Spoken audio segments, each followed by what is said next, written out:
26 na taon nang nakalilipas, nagsimula ang unang vigil overnight ng Soldiers of Christ. Mula sa 10 katao, unti-unting lumago at ngayon nga nakarating na rin ito sa malalayong lugar.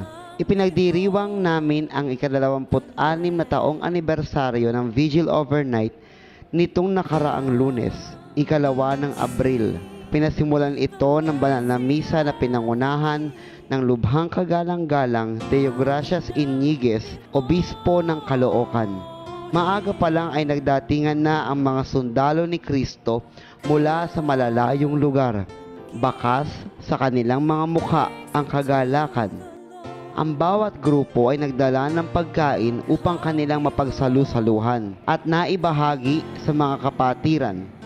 Tunay na pagmamahalan at pagmamalasakit sa bawat isa ang nagdulot ng katagumpayan sa gabing iyon. Mga papuring nagbigay ng kalakasan at pag-asa. Maraming gumaling.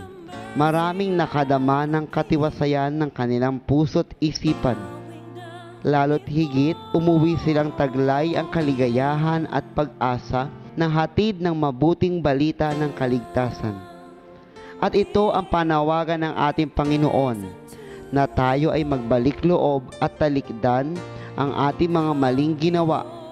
Isang hamon na sa ating lahat na dapat nating harapin sa tulong, gabay at patnubay ni Jesus na ating dakilang tagapagligtas.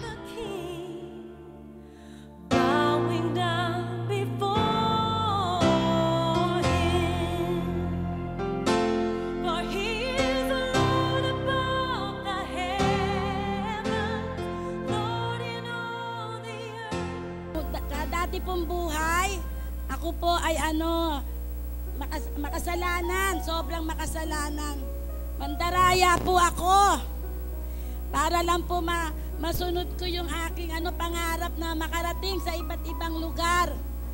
Hindi po, sumasakay po ako ng jeep, hindi po ako nagbabayad. Nagwa 1, 2, 3 po ako. Yung pong pagiging swapang, maharimunan. Dahil sa kahirapan, pangatlo pa pong kasalanan ko, yung abortion. Natakot po ako hindi po ako natakot kay Lord. Natakot ako sa galit ng tao. Sa principal po namin, teacher po ako. Nagagalit po ang principal dahil lagi akong buntis, lagi ako nanganganak. Napapabayaan yung banga mag-aaral. Kaya ginawa ko po yung paglaglag. Nagpunta ako kung saan para makapaglaglag lang ng bata sa sinapupunan ko. Sa bawat kasalanan po, may katapat na kaparusahan.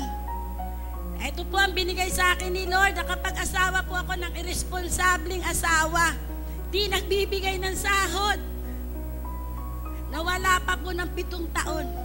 Kaya ako po ang nagpalaki sa 6 na anak ko. So dahil sa tulong ni Lord, mga pagpapala na po, ito po ang maganda. Sana po maganap sa inyo. Nakatapos ng pag-aaral ang 6 kong anak. Niloob ni Lord na makarating yung 4 kong anak. 4 na anak sa abroad. Biro mo 4. Nanalangin po kami kay Lord. Taimtim Dalangin ng isang matuwid na tao. Kailangan po dapat tayo matuwid. Mangumpisan, alisin po natin mga pangit sa ating ugali. So sa panalangin din po na walang pag-aalinlangan. Habang nananalangin kayo, isipin nyo, nandyan na. Huwag kayong mag-aalinlangan. Ako, baka. Sabihin nyo, andyan na, dumarating na, papunta na sa Kanya. Kaya dahil sa panalangin din pong may yung pakikipagkasundo, covenant. Kailangan po pagka humihiling kayo, magkikipag-covenant kay Lord. Ang covenant ko po sa akin po, 3 consecutive Sunday. Kasi bihira po ako makadalo dito dahil nga po, ngayon po talagang marami pong gawain ng teacher, mga grade, mga Form 137. Pero ang covenant ko po, 3 consecutive Sunday. Kahit iniiwan ko po yung gawain na yan. At talaga pong himala ng Diyos, natatapos ko po yung gawain na yon. Kaya maraming salamat po. Sana po lagi tayong kumapit kay Lord. Isipin lang po natin si Lord, nananalangin na tayo. Alam niyo po, yung mga datihan, alam na yung sharing ko dahil ako nga yung nagdamdam lang. Yung pagdaramdam ay hindi dapat siya sa isang tao. Bagamat nababasa natin sa Bible, naalis niyong galit po at sama ng loob ay nangyari po sa akin yan nung ika-10 taon na ako rito. Doon ako tinest ni Lord. Yun naman pagdaramdam ko sabi ko pinatawad ko na ganun. Pero umalis po ako. At nga po, alam niyo naman, napunta ako sa isang gawain ding Katoliko. 3 months pa lang ako nawawala rito. Alam na po nangyari sa akin. Yun po, nagkaroon ako ng karamdaman. Ako'y umalis dito. At marami pang sakit ang dumating. Siyempre, pagka may sakit ka, siyempre, nandun yung pagpapadoktor mo. Nag-round trip po ako ng ospital. At saka huli-hulihan, siyempre, sa bawat ospital na pupuntahan mo, ano kukunin sa'yo? Siyempre po, dugo, panay dugo ang kinukuha sa akin. At ang nangyari nga ay sa kakukuha ng dugo, nangayayat ako ng nangayayat at lalong lumala ang aking karamdaman. Siyempre magtatanong ka sa Panginoon, tapat kang lingkod mo, lahat ng oras binigay ko sa'yo. Nagpakatapat ako sa'yo, lahat ibinigay ko sa'yo. Sabi nga yung time, talent, treasure. Yun nga po, nung ako hindi ko na kaya, totoo po, inabot ko po yung, ako ay nagbilin na sa mga minamahal ko sa buhay dahil siyempre, napupuna kong papanaw na ako. Kaya sabi ko yung kamatayan, nangyari na din sa akin yan. Pero napakabuti at napakabait ng Diyos. Dito po sa community na Soldiers of Christ, tinataas ko po si Lord. Tinataas ko si Mother Mary. Nung ako ay pumayag na, sabi ko, decided na po akong bumalik kasi gusto ko pa rin mabuhay. Alam niyo po, sabi ko, Lord, kung maaari po, Ama, kung bubuhayin mo ko, sige, okay lang po. Yung gusto mo, gagawin ko, babalik ako sa community na Soldiers of Christ. Amen? Binabalik po ako. Sabi ko sa mga doktor, kinabukasan, sabi ko sa asawa ko, tanggalin lahat kasi po ang dami nakasabit sa katawan ko. Tanggalin lahat yan. Sabi ko, tanggalin lahat yan. At ako ay decide na babalik sa community ng Soldiers of Christ. Yun po, yung 3 sinabi niya sa akin nung ako ay nasa ospital, na sinabi niya sa akin, anak, pagagalingin kita. Pagagalingin kita. Pagagalingin kita, anak. Sundin mo yung aking kalooban. Yun po, 3 overnight vigil, nagkaroon ako muli ng ganang pagkain.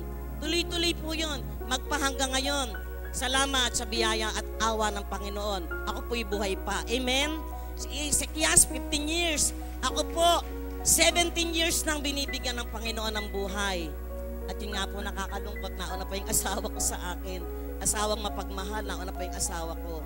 Pero okay lang, alam ko, ang asawa ko nasa piling ng ating Panginoon. Totoo po yun. Wag po kayo, may mga may sakit dito, wag po kayo mawalan ng pag-asa. Kausapin niyo ng heart to heart si Lord. At yung gusto ng ating Panginoon gawin niyo po, yung pag-aakay ng kaluluwa. Salamat, Ama, sa buhay, sa kalakasan, sa lahat ng biyaya na binigay mo sa aming mag-anak. Salamat sa buhay na apo ko, si Jared ko, buhay na buhay. Salamat po sa lahat ng mga bagay na ginawa mo sa akin. Purihin ka, Panginoon, ngayon at magpakailan pa man.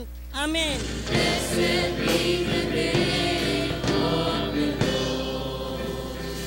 Glory be to the Father, to the Son, to the Holy Spirit. As it was in the beginning, is now, and ever shall be. Glory be to the Father, to the Son, to the Holy Spirit. As it was in the beginning, is now, and ever shall be, world without end. All together, glory be to the Father, to the Son, to the Holy Spirit. As it was in the beginning, now and ever shall be, world without end. Amen, amen.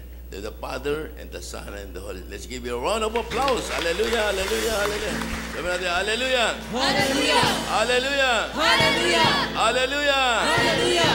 Jesus. Jesus! Jesus. Jesus! Jesus. Jesus! Jesus the King. Jesus my Lord. Jesus my all.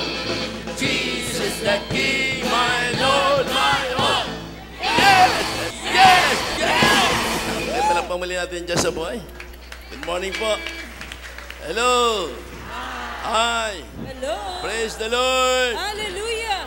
Hallelujah. Praise the Lord! Kaya yung mga gusto ko lang yan sa inyo, yung sinasabi ni Sister Marie, yung pag-ibig ng Diyos.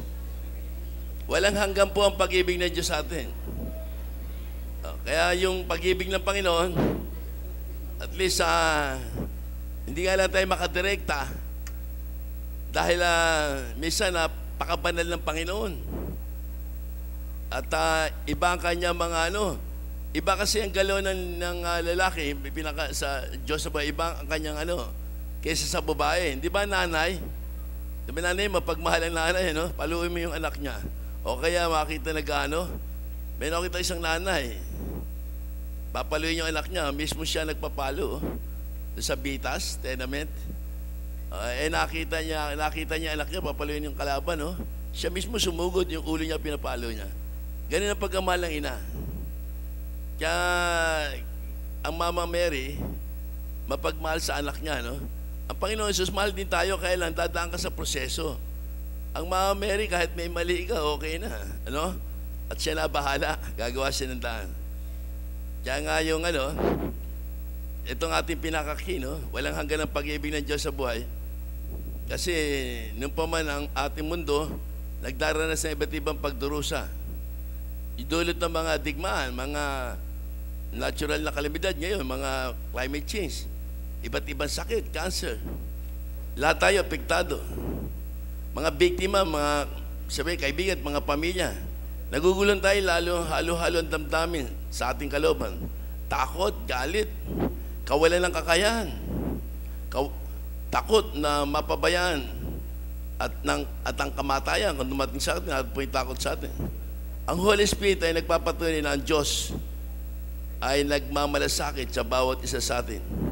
Ano man ang ating kalagayan, physical o spiritual, o katayo sa lipunan, ang Diyos ay laging kasama natin. Ano man ang ating kalagayan. Kaya hindi ho tayo iniiwan ng Diyos. Sabihin, ganun po siya, ganun ang pag-ibig ng Diyos sa atin. Kaya nga mapalad tayo, natutuhan natin itong mga pamamaraan, paano natin iibigin ng Diyos ng buong puso, ng buong lakas, ng buong kalwa. Inuulit ko sa inyo, wala tayong kakailang umibig sa Diyos. Kala natin, kaya natin ibigin ng Panginoon. Ang dami na tayo umibig sa Diyos. Pero nahirapan siyang umibig. Minsan bandang ulit, bumabalik ulit siya sa dati. Naka number 3 na siya, balik na naman siya number 1. O paano nga, ang hirap ibigin ng Diyos. Pangalawa, hindi ka na makakadirekta kay Lord. Si Satanas, ang pangako niya talaga, lahat tayo ihulog sa impyerno.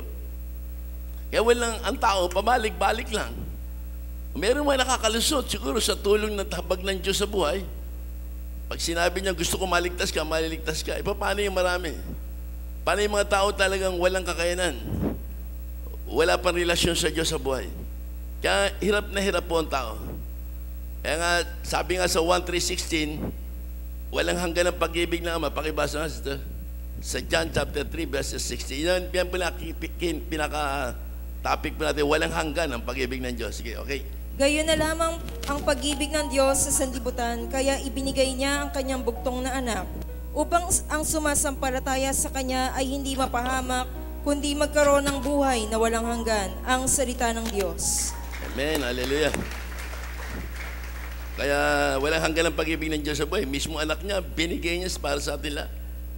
Sipin niyo, yung anak niya, ibinigay para lang maligtas ang tao. Kasi ang naghahari din sa atin, si Satanas, wala pong kakayanan ng taong lumabang kay Satanas. Kaya ang tao talaga, nung araw na si Jesus, hindi pa namamatay, wala pa Holy Spirit dito. Kaya tinuturo niya lang kung sino, ikaw sumusunod ka, ikaw ganito. Yung gusto niya lang na maano, yun ang mga taong nakakalapit sa kanya. Pero ang Holy Spirit, wala pa yun. Yung palang Holy Spirit, na lumabas, na naipatagumpayan niya, nung ibigay niya mismo yung buhay niya. Kaya nung nasa balat ng lupa na siya, di ba, nagkatawang tao siya. Yung pagkakatawang tao niya, sinuot niya ang pagiging isang tao. Bagamat siya ay Diyos. Pero mo, tao, Diyos. Samantalang, kung kayo Diyos, hindi kayo papayag. Alam mo, tao, napakahina, makasalanan, alabok, babalik-balik sa kasalanan. Masamang ugali. Pero sa kabila niyang bandang uli, hindi nalintana ng Diyos yun. Nagkatawang tao siya para lang maligtas ang maraming nilikha. Kung tayo, no, hindi tayo papayag, halimbawa, siguro, miski sino sa inyo, sige, magkakatawang ikaw magkakatawang aso ka, hindi ka papayag. Tao ka, pero papasok ka sa aso. Hello? Sabi mo, aso, bababa ng aso, diyan mo kilalagay. Ganun din ang tao, mababa ang tao. Hindi niyo pala basta makukuha isang bagay. Kailangan malampasan mo mapagsubok ng Diyos sa buhay. Tapos bibigay sa iyo dahan-dahan. Ako, hindi ko naman, paano ko maililit itong ganitong mga tao? Kaya ko bang ilito sa ilapit sa Diyos sa buhay. Ako sarili ko, hindi ko rin kaya. Yung palang pamaraan yun, pag nilampasan mo ang mga pagsubok, ang Diyos bandang ulit, tumataas din ang ranggo mo. Kaya kayo, limbaw, gusto niyo tumaas ang ranggo nyo.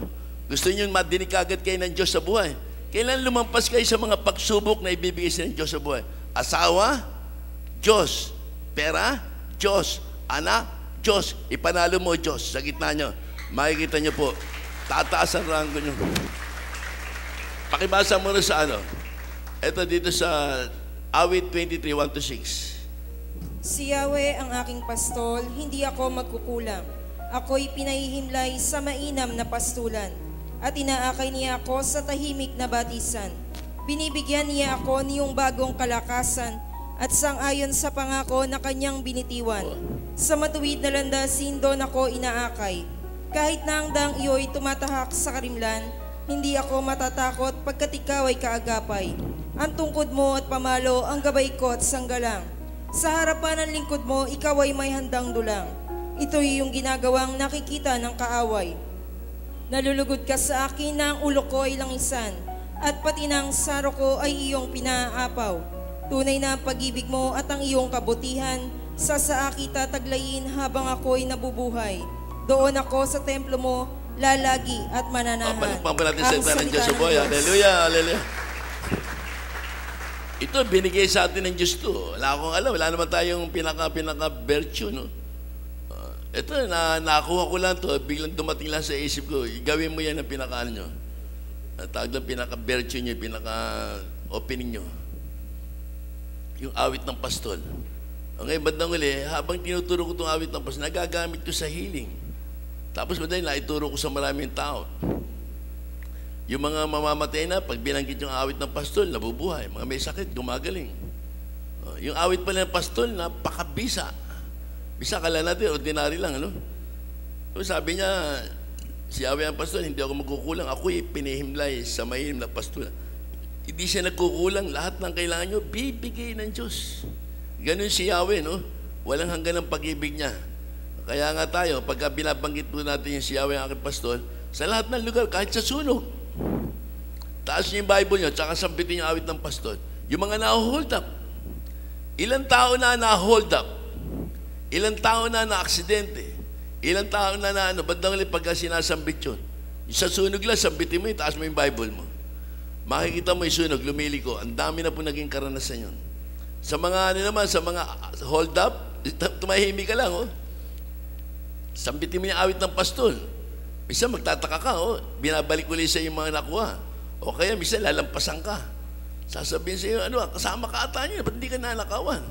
Ba't kami lang ang kinuna, ikaw hindi? Anak ako ng Diyos, sinasambit yung awit ng pastol. Kaya ako hindi nakita yung magnanakaw, nalibre ko dahil ang Diyos kasama ko. Amen? Honas chapter 2, 2-9. Yahweh, nang ako'y nasa kagipitan, nananalangin ako sa iyo at sinagot mo ako. Mula sa kalalimang walang katulad, ako'y tumawag sa iyo at dininig mo ako. Inihulog mo ang iyong pusod ng dagat. Inihulog mo ako sa pusod ng dagat, napadpad ako sa laot ng karagatan, at natabunan ng malaking alon. Sinabi ko, nalayo ako sa iyo. Kailan ko kaya makikita uli ang banal mong templo? Hinigop ako ng kalaliman hanggang sa tuluyang lumubog. Natabunan ako ng mga yagit. Ako'y nalubog sa ilalim ng mga bundok, sa daigdig ng mga patay. Ngunit mula roon, iniahon mo ako ng buhay. O Yahweh, aking Diyos, nang maramdaman kong mapupugto na ang aking hininga, naalala kita, Yahweh. Ako'y dumaing at narinig mo ako mula sa iyong banal na templo. Ang mga sumasamba sa Diyos-Diyosan ay hindi tapat sa iyo. Ngunit magpapasalamat ako sa iyo sa aking mga awit. Ako'y maghahandog sa iyo. Tutuparin ko ang aking mga pangako sa iyo. O Yahweh, tanging tagapagligtas, ang salita ng Diyos. Alam mo natin Diyos sa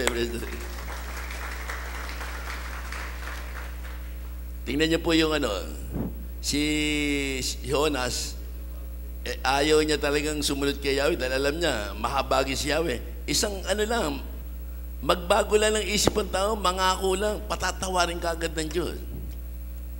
alam niya na bandang uli, hindi matutuloy yung ano ni Yahweh, na gugunawin niya yung bayan ng Nineve. Dahil kilala niya si Yahweh, mahabagin, at madali siyang maawa, basta nakita niya lang, lalo na pag umiyak, subukan niyong lumuha kayo. Subukan niyong maiyak kayo. Pagka kayo may problema, lumuha kayo.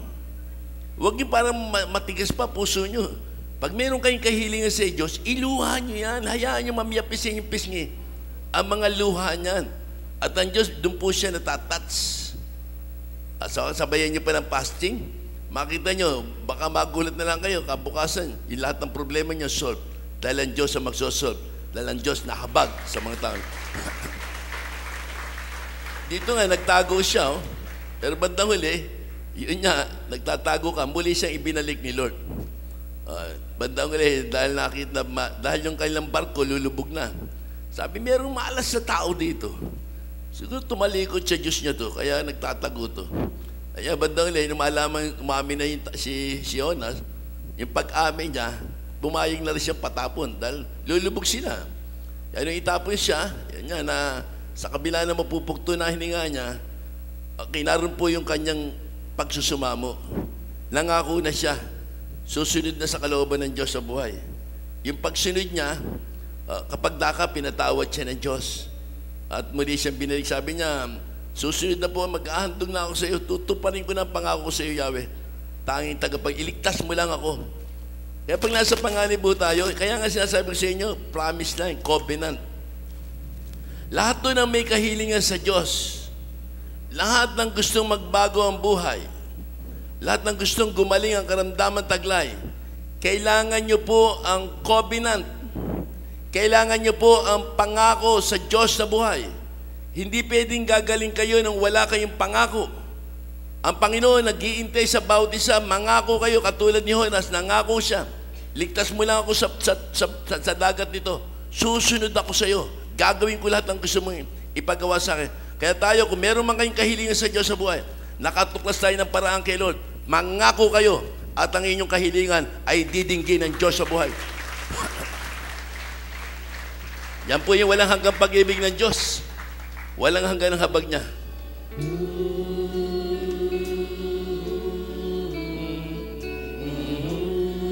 Dakilang Ama, ang kabay sa lahat. Pinupuri ka namin, pinasasalamatan. Pinagkalaw mo sa amin ang 26 na anniversary ng Vigil Overnight. Na nagsimula ito ng 10 tao lang. Ngunit ngayon, Lord, libo-libo ng tao, Panginoon, na nagbibigil sa saan lugar. Kaya maraming po salamat sa pinagkalaw mo sa aming katagumpayan. Kaya sa umagang ito, Lord, nananalig kami at nananampalataya na pinagkalaw mo sa amin, Panginoon, na ibigay sa amin ang banal mong mensahe, ang kamatayan ni Jesus sa krus ng Kalbaryo ng Golgotha, na siya'y namatay at muling nabuhay. At yung kamatayan niya, Panginoon, nagsilbing daan upang mabuksan ang aming kaisipan na sa pamagitan ng kanyang mga sakripisyo, hirap, maraming maliligtas na mga nilikha ng Diyos sa buhay na dapat sa impyerno mapunta. Ngunit dahil sa dugo at tubig na tumulo, sumayad sa pisngi ng kalupaan, na naging daan ng kabayaran ng kasalanan ng tao sa mundo, ay naligtas kami. Salamat po, Ama, sa buhay ng bugtong mong anak, na aming Panginoong Jesus na walang kaliwanagan, na namatay sa krus ng Kalbaryo ng Golgotha. At dahil sa kapangyarihan ng amang banal na makapangyarihan sa lahat, muli siyang nabuhay. At yung pagkabuhay niya muli, Panginoon, dala niya ang tagumpay para ibigay sa amin lahat na mahihina. Kaming lahat na nagagapi ng galaw ng kadiliman. Sa ngayon, Panginoon, pinagalaw mo sa amin ang kalakasan mula sa langit na binigay mo sa mga apostol mo 2,000 taon na lumilipas. At sila lahat nagsilabas na dating naduduwag Lahat sila umanda sa malaking evangelization na ikalat ang mabuting balita ng Panginoon. At sila'y nagtagumpay. Out of 12 silang apostol, naging bilyon ng Katoliko dahil sa kanila. Salamat po, Ama. Buhay ang ibinuwis nila dahil sa pagsunod sa iyo. Kung paano ka nagpis ng buhay, ganun din po, Panginoon. Biniwisan ng mga buhay ng mga mahal mo, mga sumunod sa iyo ng buong katapangan, na ang bawat kaluluwa pala na mawawala sa mundong ito na naglingkod sa iyo na may katapatan, ang kapalit palang kaluluwa niyo, libo-libong kaluluwa ang maliligtas. Kaya Ama, Panginoon, gawin mo kaming banal upang sa sandaling kami kukunin mo, maraming kaluluwa ang maliligtas. Kaya ngayon Panginoon, nagpapasalamat po kami sapat natutuwa namin ang lihim na panukala ng Diyos sa buhay. Salamat po sa buhay na yan, na nagkaroon kami ng tilang apoy, na siya nagbibigay sa amin ng karunungan, na malaman namin ang tama at mali. At siya nagbibigay ng katapangan, na siya nagpapabago ng aming kaisipan na dati hindi namin alam na kami pala'y makasalanan. Ngunit dahil sa pag-ibig mo, nakilala namin sarili kung sino kami sa iyong harapan. At doon po'y nagbago kami lahat. Hindi dahil sa gusto namin magbago, kundi ikaw ang nagpabago sa amin. Kaya salamat po, Ama. Maraming pong salamat. At sa lahat po ng mga kapatid sa live stream, Lord, hipuin mo sila. Ipagalaw mo sa kanila ang kagalingan ng kanilang mga karamdaman taglay na ngayon nanonood sa iba-ibang bansa sa pamagitan ng Facebook live stream, Panginoon. Ipagalaw mo sa kanila ang kahilingan nila. Yan din po yung mga nasa TV set na mga kapatiran namin na ngayon, Lord, masasaksiyan lang kapangyarihan ng Diyos sa buhay. Sa pamagitan ng TV set na yan, ipapatong nila ang kanilang kamay. Ipagkakalaw mo sa kanilang kagalingan. Ibubuhos mo ang dugo tubig niyan. Nagsisilbing cobalt laser na papatay ng mga germs, mga bakterya sa loob ng katawan nila. Halina, Espiritu Santo. Inihiling po namin lahat ito, Lord, sa kapangyarihan ng pangalan ng Panginoong Jesus na walang hanggang kaliwanan. In the name of Jesus. Sabi mo, Lord, papatong namin ang iyong kamay, gagaling mo may sakit. At sa pangalan din ng Panginoong Jesus na walang hanggang kaliwanan, makapagpapalas kami ng masamang espiritu in the name of Jesus Christ of Nazareth. Kaya espiritu ng kadiliman, wala ka ng karapatan para magwasak, manggulo sa lugar nito. Sa oras ito, inuutusan ka namin, tinatapon sa pinakamalalim na puso ng dagat. In the name of Jesus Christ of Nazareth. In the name of Jesus Christ of Nazareth. In the name of Jesus Christ of Nazareth.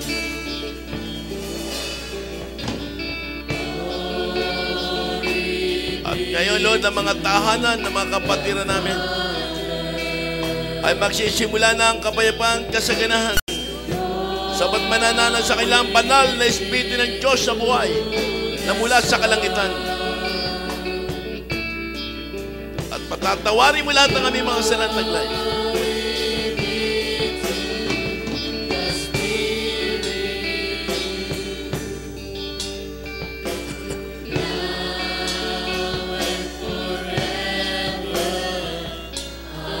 Ang lahat na bibigay magsabi ng hallelujah.